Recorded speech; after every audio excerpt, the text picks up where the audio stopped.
You know, when we think of a relationship falling apart, I feel like we usually imagine this huge spectacle. Oh, yeah, the movie version. Right, like screaming matches, doors slamming, maybe a few plates being shattered across the kitchen floor. It's loud, it's chaotic, and it's just, impossible to ignore. We are totally conditioned to look for the fire. Exactly. We want a highly visible, highly audible explosion, because then you can point directly at the wreckage and say, ah, yes, that is exactly where the structural integrity failed. It feels tangible. It does. But looking at the actual anatomy of how most relationships break down, you quickly realize the most destructive force isn't the explosion at all.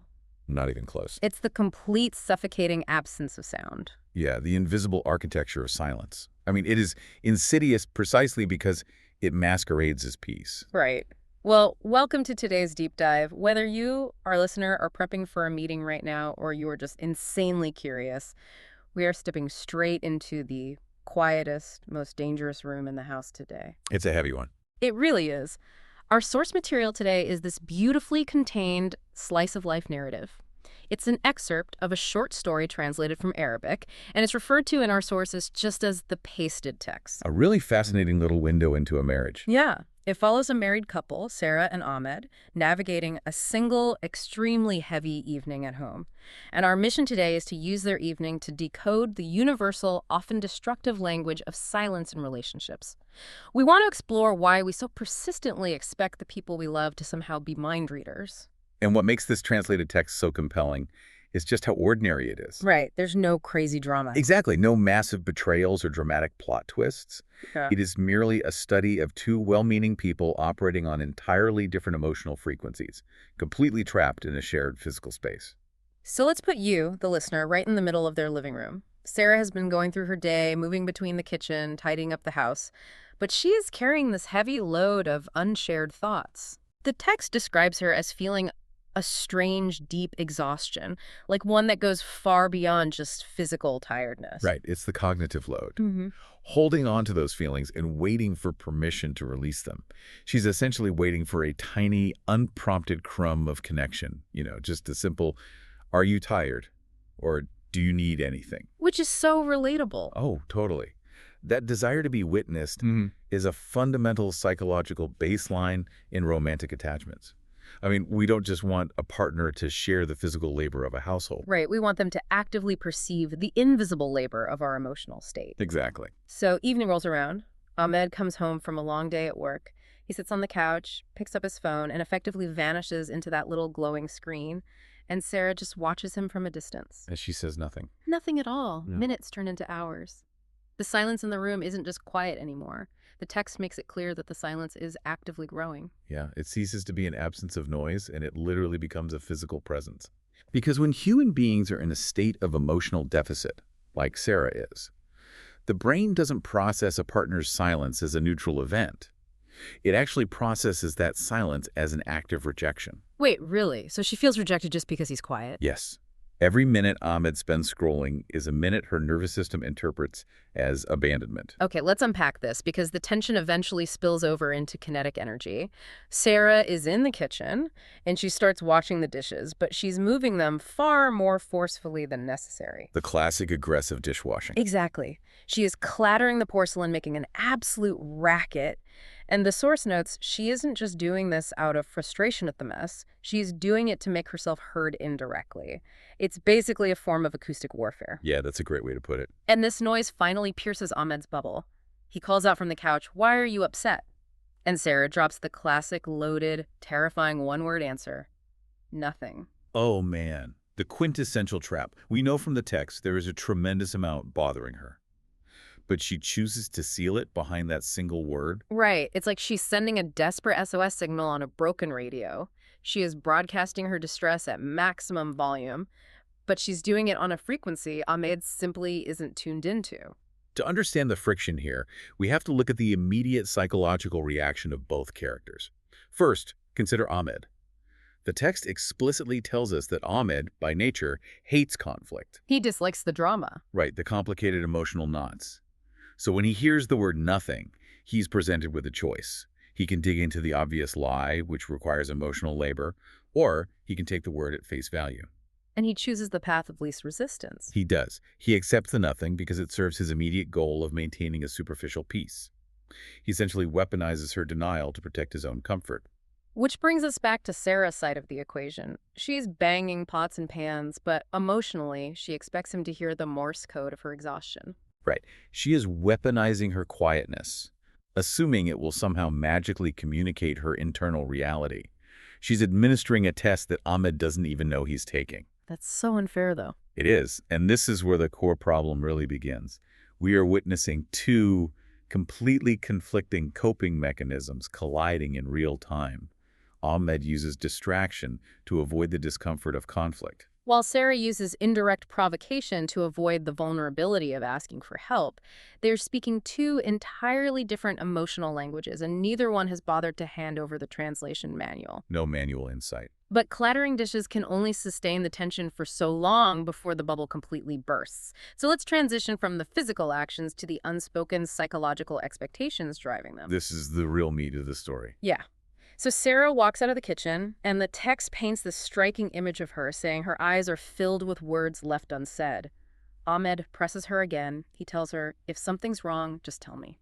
And Sarah fires back with a line from the text, "If you cared, you would have known." What's fascinating here is that single sentence encapsulates what might be the most dangerous, pervasive assumption in romantic relationships. I mean, I have to push back on Sarah's logic here. I deeply feel for her exhaustion, but is her expectation actually fair? Isn't it a bit of a trap to expect a partner to magically guess what's wrong just because they love you? It's a huge trap. It feels like demanding telepathy and calling it romance. That's exactly what it is. And the text brilliantly dissects the opposing assumptions operating beneath the surface here. You know, you're touching on a profound cultural conditioning. We are widely taught through movies and media that true love is effortless and psychic. Oh, for sure. The whole "you complete me" trope. Right. Sarah fundamentally believes that love equates to feeling things without words. For her, true intimacy means your partner is so perfectly attuned to your frequency that you don't have to articulate your pain, they just sense it in the ether. I see. So in her framework, having to actually open her mouth and explain her feelings diminishes the value of his response. Yes, exactly. Like, if she has to hand him an itemized list of why she's upset, it feels procedural. She stops feeling like a cherished partner and starts feeling like a project manager giving a status update. That is the exact mechanism driving her frustration. To her, articulated love is cheap love. Discovered love is the only kind that counts. Wow. But now, pivot to Ahmed's internal world. The narrative pauses here to show us his genuine confusion. He asks himself a very logical question. How could he possibly know something that was never said? Because he's operating in a literal framework, not a mystical one. He is. From his perspective, love isn't telepathy, love is respect. And how does a person who hates conflict show respect? By giving his partner space. Right. He sees her in a dark mood and consciously decides not to crowd her. He truly believes he is doing the noble, supportive thing by letting her process her feelings without his interference. This is the tragedy of the whole scenario. He thinks he's being a supportive partner by backing off while she feels totally neglected and abandoned because he's not pursuing her. It's a mirror reflecting two completely distorted realities. And neither is acting out of malice. There's no villain sitting on that couch. They are simply trapped in a profound misunderstanding growing in silence. Each is waiting for the other to fulfill an unspoken contract. She's waiting for him to transcend his nature and read her mind. He's waiting for her to act like a rational actor and explicitly state her problem. Both are paralyzed by their own rigid definitions of how a relationship is supposed to function. It is agonizing to read. They are physically inches apart on the furniture, but they are light years apart in their perceived reality. So how do you bridge a gap that wide? How do two people break out of that loop? Well, the distance only closes when the silence is finally pierced by actual unvarnished vulnerability. The defensive layers have to be stripped away. And here's where it gets really interesting. Exploring how the stalemate finally cracks. Sarah finally speaks, but the text notes her voice is broken. She drops the anger. She drops the passive-aggressive dishwashing. The shield is down. Yeah, she looks at him and says, "I'm not upset because you didn't help. I'm upset because you didn't feel me." In the context of emotional psychology, that sentence is a tectonic shift. Up until this specific moment, their entire conflict has revolved around surface-level symptoms. So chores, the phone. Right, the huffing around the hallway. But with that sentence, she finally names the actual disease. She is making a vital distinction between transactional help, like doing chores, and emotional validation, feeling seen. I'm upset because you didn't feel me. It just strips away all the pretense. It does. Because if Ahmed had simply walked into the kitchen and wordlessly taken the sponge from her hand, that might have solved the chore, but it would not have fixed the root issue. No, she wanted her internal state to be acknowledged. The text makes a point to highlight that this was the very first honest thing spoken all day. Which brings us to Ahmed's reaction. The narrative says that he slowly puts his phone down. I want to highlight this as the physical manifestation of him finally becoming present. It's such a potent physical action. That screen was his shield. It was the localized numbing agent he was using to hide from the tension in the room. Exactly. By lowering it, he's finally arriving in the space, transitioning from a distracted observer to an active participant. The lowering of the phone is his surrender. Once he's actually present, he engages with the real issue. He responds softly, saying, "I didn't know. If you had told me, I would have done what you wanted." Which is a massive admission of his own limitation. He's plainly stating, I do not possess the telepathy you desire, I am not a mind reader, but I am a willing partner if you just provide me the map. And Sarah meets him in that vulnerability. She admits her own structural limitation. She replies, "I can't always explain. Sometimes I want you to take the initiative." She's acknowledging her desire to be sensed, but finally articulating it out loud instead of just testing him. That exchange represents the core realization of the entire piece. Yeah. The problem wasn't a lack of love. It was a complete lack of communication. She was waiting for him to understand without speaking. He was waiting for her to speak so he could understand. And in that massive, silent gap, all of their actual affection was just bleeding out onto the floor. This is the turning point. They stop waiting for the other person to fundamentally change their nature, and they start looking at the mechanical reality of how they relate to one another. So transitioning from uncovering the root of the problem to the practical solution, how do two people actually rebuild their communication from scratch? The new contract. Exactly. Right. Right there in the living room. Ahmed physically steps a little closer, and he proposes a new framework. He says, let's agree you don't stay silent and I won't assume. And Sarah smiles, feeling the weight lift, and she says, deal. If we connect this to the bigger picture, you don't stay silent and I won't assume. It sounds incredibly simple, almost like a cliche. Yeah. But to actually execute that in a long-term relationship is an excruciatingly difficult, sophisticated maneuver. It requires killing the ego, right? Exactly that. Yeah. Consider what Sarah has to give up to honor this contract. She has to abandon the deeply ingrained romantic fantasy that true love means never having to explain yourself. She has to do the incredibly unglamorous, frustrating work of explicitly articulating her needs, even when she feels her partner should, quote-unquote, just know. Right. No more hoping he gets the memo through osmosis.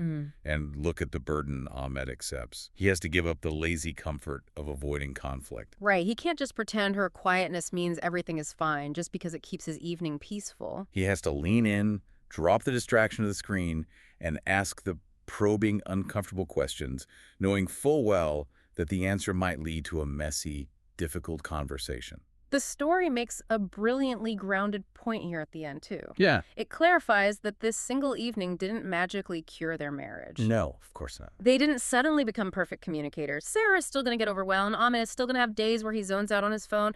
The fundamental traits of these human beings didn't just evaporate. But the architecture of how they handle those traits shifted. They engaged in a micro-negotiation that moved their dynamic from passive isolation to active partnership. A successful relationship relies on taking mutual responsibility. So what does this all mean for you listening right now? I think the true value of dissecting a story like this is how brutally honest it forces us to be about our own behavior in our own lives. It's a tough mirror. It is. We all fluctuate between these two archetypes. Are you currently playing the role of Sarah? Are you walking around carrying the heavy load of unshared thoughts, clattering the metaphorical dishes, and silently punishing the people around you for failing at tests they didn't even know they were taking? Demanding telepathy and getting angry when you only get empathy. Right. Or are you playing the role of Ahmed? Are you retreating to the safety of your screen, your work, or your hobbies to avoid the messy reality of a partner's unspoken needs? Telling yourself that you are generously giving them space, when in reality you are just terrified of the discomfort of conflict. Because the final, lingering thought from our source material delivers one of the most powerful summaries of human dynamics you will ever encounter. It states, because silence, no matter how calm it seems, can be the loudest thing in destroying a relationship. That truly brings us full circle to how we started this deep dive.